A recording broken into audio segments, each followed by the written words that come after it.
tegas bahwasanya kami tidak bahas. Jadi kalau dari Bondowoso kita pun independen, kita punya aksi untuk menyatukan kalian.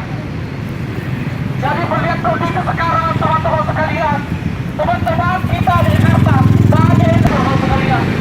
Kepolisian hari ini keluar dari fungsinya teman-teman sekalian, kepolisian sekalian. Jadi teman-teman sekalian tetap menjaga ritme pergerakan suara-suara kebenaran kita.